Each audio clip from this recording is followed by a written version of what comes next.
नमस्कार, Hindustan news daily में आप सभी का स्वागत है।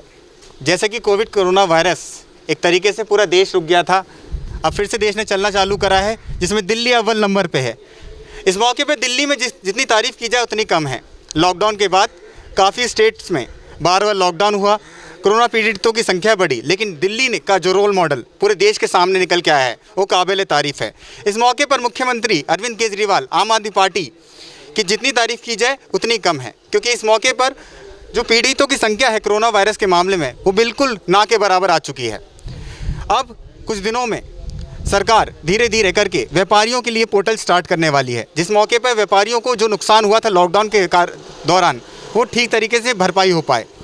अभी इस मौके पर नागलोई स्थित यहाँ पे कैंप लगा हुआ है। मेरे तेज से कहूँगा एक बार कैमरा ज़रा गौर करके दिखाए। निर्माण मजदूर रजिस्ट्रेशन कैंप। कुछ बाहर के लोग इस चीज़ को नहीं जानते होंगे, लेकिन दिल्ली के लोग जानते होंगे क्या चीज़ है। ये लेबर कार्ड है, गरीब मज़दूरों के लिए काफ़ी रियायतों वाला ये कार्ड, जिससे उन्हें काफ़ी सहूलियत मिलेगी। फ्री ऑफ कॉस्ट यहाँ पे मज़दूरों के रजिस्ट्रेशन कराए जा रहे हैं। जो मज़दूर लॉकडाउन के दौरान रोटी कपड़ा मकान को लेके काफ़ी दिक्कतों में थे, इस मौके पर नागलोई जाट विधानसभा में विधायक जी द्वारा फ्री कैंप देकर उनके रजिस्ट्रेशन करवाए जा रहे हैं। जो मज़दूर हर तरीके से दिक्कत में था, काफ़ी सालों से अलग अलग सरकारों के दौरान वादे आए मुकरते रहे, लेकिन उनके कार्ड ही नहीं बन पाए। कई तो ऐसे हैं जिनके पास अपने प्रूफ भी नहीं हैं, उनके लिए भी एक नई चीज़ें निकल के आई हैं। कैसे उनके रजिस्ट्रेशन होंगे, क्या चीज़ होंगे, इस मौके पर मैं आगे जाके जो कोऑर्डिनेटर हैं उनसे वार्तालाप करता हूं कि जिन लोगों के पास पूरे कागजात नहीं हैं और कैसे वो मज़दूर रजिस्ट्रेशन करवा सकते हैं। तो चलिए सीधे चलते हैं कोऑर्डिनेटर के पास और जनता के पास। जैसा कि मैंने आप सभी को बताया, कोविड की वजह से दिल्ली जो रुक चुकी थी, अब उसने धीरे धीरे दोबारा से चलना शुरू कर दिया है। पहले तो लॉकडाउन खुला, उसके बाद आने वाले कार्य बढ़े। इसी तरीका एक कार्य आज कविता कॉलोनी सर्वोदय बाल विद्यालय में विधायक जी द्वारा किया जा रहा है। इस मौके पर आइए हम ज़्यादा जानने के लिए जानते हैं कि किस प्रकार से यहाँ पे गरीबों के लिए क्या कल्याण कार्य किए जा रहे हैं और क्या उन्हें राहत प्रदान की जाएगी, जिसके लिए उन्हें बुलाया गया है यहाँ पे। आइए सीधे चलते हैं जानने के लिए। आप सर यहाँ पे क्यों आए हैं? ये लेबर कार्ड बनवाने हैं। हाँ। तो सर आप किस यहाँ पे मुफ्त बन रहे हैं या कुछ पैसे लिए जा रहे हैं आपसे? मुफ्त बनना है। मुफ्त बन रहा है। तो यहाँ कितने बजे आए थे आप? अभी मैं तो अभी आया हूँ। बिल्कुल काम तुरंत हो रहा है यहाँ पे? ज़्यादा रुकना तो नहीं पड़ रहा? नहीं, तुरंत ही हो रहा है काम। तुरंत हो रहा है। आपकी फैमिली में कौन कौन है? सब लोग हैं, मम्मी पापा का। इससे पहले सर कई सरकारें आई, कितने साल से रह रहे हैं दिल्ली में आप? हम तो करीब 50 साल से रहने दिल्ली में। तो कभी लेबर कार्ड नहीं बन पाया उससे पहले? नहीं, उससे पहले नहीं बन पाया। आपकी फैमिली में कौन कौन है? मम्मी है, पापा है, भाई वगैरह सब। क्या करते क्या हैं सर आप? यही कारपेंटर का काम करते हैं। तो काफ़ी अच्छी चीज़ें हो जाएगी, लेबर कार्ड बनने से काफ़ी सुख सुविधा मिल जाएगी है? हाँ, सारी सुविधा मिल जाएंगी आप। चलिए बहुत बढ़िया सर। हो गया काम आपका? हाँ, हो रहा है बस। कोई दिक्कत तो नहीं, कोई दिक्कत नहीं। चलिए ठीक है। जैसा कि मैंने आप सभी को बताया कि अलग अलग जगहों पे अलग अलग कार्य हो रहे हैं, लेकिन ऐसा कार्य जिसमें गरीब लोगों के लिए, उनके कल्याण के लिए, ताकि उन्हें कोई दिक्कत ना हो, क्योंकि कोविड काल के अंदर हमने देखा था कि किस तरीके से गरीब पिसा था, रोज़ी रोटी के लिए उसे कितनी दिक्कत करनी पड़ी थी। इसी मौके पर ज़्यादा जानने के लिए क्या कार्य हैं, किस तरीके से किए जा रहे हैं, मैं आगे बात करना चाहूँगा सर से। सर पहले तो अपना नाम बताइए।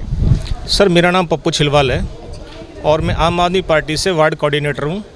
और माननीय विधायक जी के निर्देश अनुसार और उनके माध्यम से ये हमारे दिल्ली सरकार यहाँ पर ये मज़दूरों के लिए जो कैंप की व्यवस्था यहाँ पर की गई है, तो उसी की देखरेख के लिए हम आए हुए हैं कि किसी भी गरीब आदमी को कोई दुविधा ना हो, कोई असमंजस ना हो और वो सुचारू रूप से और बढ़िया तरीके से अपना काम करवा सके। यहाँ पर निःशुल्क हम ये करवा के इनको दे रहे हैं। सर जैसा कि मैं पहले कोविड काल में भी आपके पास आया था, गरीबों के लिए लंगर का इंतज़ाम आपके द्वारा किया गया था। उसके बाद ये कल्याण कार्य आप जो कर रहे हैं, इसमें कोई चार्ज वगैरह भी लिया जा रहा है या फ्री ऑफ कॉस्ट करवा रहे हैं विधायक जी? माननीय विधायक जी ने उससे पहले जब हमारा ये कोरोना काल चल रहा था तो जनता की सेवार्थ उन्होंने लगभग सुबह और शाम जो भोजन की व्यवस्था की थी, उसमें 7,000 लोग भोजन व्यवस्था करते थे। और व्यवस्था हमारे विधायक माननीय रघविंदर शौकीन जी के द्वारा होती थी, जो बिल्कुल निःशुल्क थी। और ये ऐसी ही व्यवस्था जो लोग हमारे कंस्ट्रक्शन वर्क में काम करते हैं और उनके पास ये इस तरह की व्यवस्था नहीं है, तो ये उनके लिए निःशुल्क व्यवस्था है दिल्ली सरकार की तरफ से। जैसे दिल्ली आपका रोल मॉडल एक तरीके से बहुत अच्छा साबित हुआ कोविड काल के अंदर। बहुत देशों में तारीफ़ हो रही है, अलग अलग स्टेट्स में तारीफ़ हो रही है। जैसे अलग अलग स्टेटों में 2 दिन का लॉकडाउन, 4 दिन का लॉकडाउन दोबारा करना पड़ा, लेकिन दिल्ली रुकी नहीं। एक बार लॉकडाउन जब खुला तो सीधे पटरी, जैसे मान लो गाड़ी पटरी पे आ गई हो, तो कैसा लग रहा है एक तरीके से आपको? नहीं, बहुत अच्छा है। यहाँ पर माननीय अरविंद केजरीवाल जी के निर्देशानुसार और उनके मार्गदर्शन के अंदर बहुत अच्छा काम कर रहे हैं। और दिल्ली सरकार ने जो काम किया है वो एक मॉडल के रूप में पूरे देश ने उसको सहारा है। अब ये अलग बात है कि कोई कुछ विपक्षी पार्टियां उसको नकार दें, लेकिन जनता और पूरा देश इस रोल मॉडल को पूरे देश में जो है उन्होंने कहा कि जो अरविंद केजरीवाल जी ने किया है वो बहुत अच्छा है। और अभी हम दूसरे स्टेट्स में भी प्रयास कर रहे हैं, हम ऑक्सीजन सेंटर बना रहे हैं। हमारे यहाँ से माननीय अरविंद केजरीवाल जी जो हमारी जनता के सीएम है दिल्ली के, उन्होंने यहाँ से ऑक्सीमीटर की व्यवस्था करके अन्य राज्यों में जहाँ पर बहुत ज़्यादा दिक्कतें हैं वहाँ पर ऑक्सीमीटर की व्यवस्था हमारी दिल्ली सरकार करा रही है। मेरे माननीय विधायक रघुविंदर शौकीन जी, उनके माध्यम से भी 500 ऑक्सीमीटर अभी वहाँ पर भेजे गए। विधायक जी द्वारा जैसे यहाँ पे जो व्यापारी मंडल हैं यहाँ पे, उनको क्या सपोर्ट प्रदान हो रहा है? क्योंकि क्या ज़्यादातर व्यापारी जो है इस लॉकडाउन के दौरान बहुत परेशान हुआ था, तो क्या सपोर्ट हुआ उन्हें व्यापारियों को? देखिए सर, अभी जहाँ अभी छोटे छोटे कामगार थे, छोटे छोटे दुकानदार थे, हमारी सरकार ने बहुत जल्दी स्टेप लेते हुए अपने क्षेत्र के अंदर दुकानों को सुचारू रूप से खुलवा दिया। अभी हम बाज़ार कर रहे हैं, हमने बाज़ारों के लिए भी बोला है कि खोल दीजिए इसको, क्योंकि अभी एक जो हर्ड इम्यूनिटी थी लोगों में वो डेवलप हो चुकी है और हमारी सरकार के पास पर्याप्त व्यवस्था है।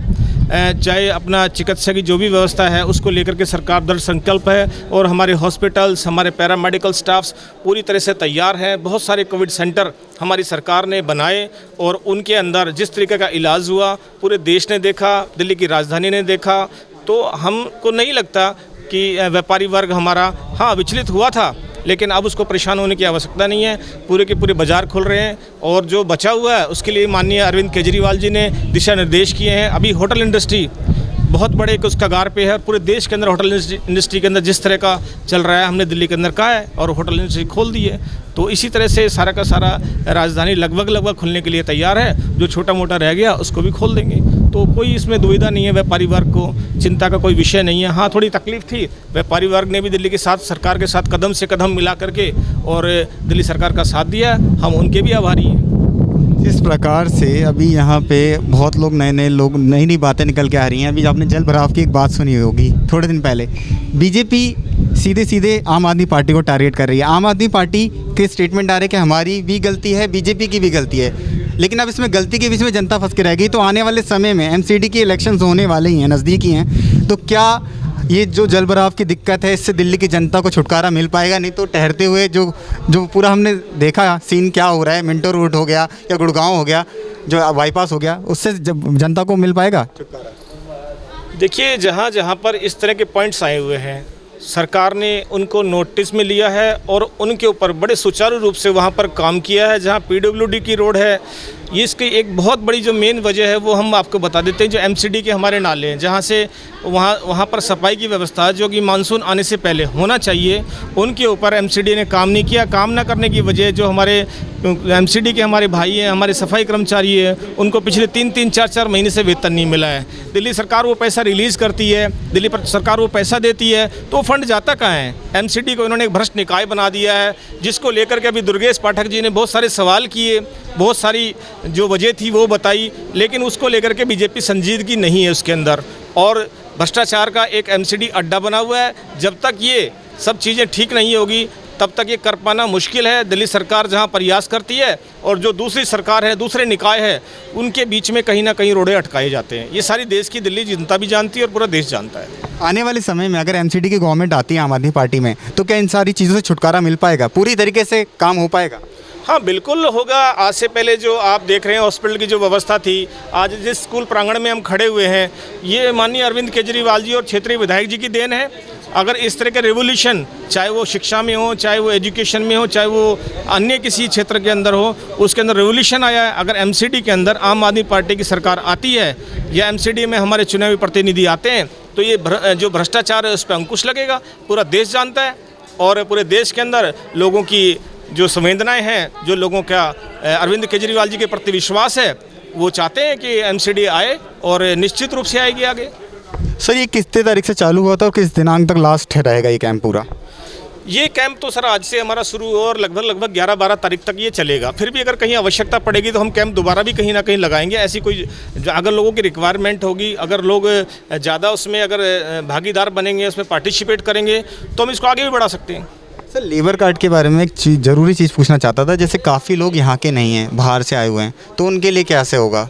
उनके पास डॉक्यूमेंट नहीं होंगे यहाँ के। हाँ, ये बहुत सारी समस्याएं हैं कि जो हमारे मजदूर भाई हैं वो अनलिस्टेड हैं और अनलिस्टेड होने के साथ साथ कंस्ट्रक्शन वर्क में जो जॉब कर रहे हैं वहाँ पर कहीं ना कहीं वो किसी ठेकेदार के माध्यम से, वो ठेकेदार किसी अन्य किसी संस्था के माध्यम से जुड़ा हुआ है। तो हमारा प्रयास यही है कि वो संस्था उसको अपना एक लेटर हेड दे और उस मजदूर भाई का भला कर सके। पीछे हमारी सरकार ने इन मजदूरों के खाते में 5-5 हज़ार रुपये लॉकडाउन के दौरान डाले थे, उनको बड़ी राहत मिली। और हमारे यहाँ पर जो पलायन है वो अन्य राज्यों से हुआ, न कि हमारे यहाँ पर हरियाणा और पंजाब से आने वाले मजदूर पैदल चल कर के आए और उनको यहाँ सहूलियतें मिली। हमारे यहाँ पलायन जो हुआ वो लगभग ना के बराबर है। जो लोग गए वो एक स्वाभाविक प्रक्रिया है, क्योंकि सभी लोगों को अपने प्रदेश में उस वक्त फसल तैयार होती है। कुछ लोग गए और अब धीरे धीरे वापस आ गए। दिल्ली के अंदर मजदूरों ने जो सबसे ज़्यादा विश्वास दिखाया है वो दिल्ली सरकार के प्रति दिखाया है। और आज हमारे यहाँ पर आप देखेंगे सारे के सारे मजदूर भाई अपने अपने क्षेत्र में काम कर रहे हैं, कहीं कोई समस्या नहीं है। सर बहुत बहुत शुक्रिया आपका समय देने के लिए।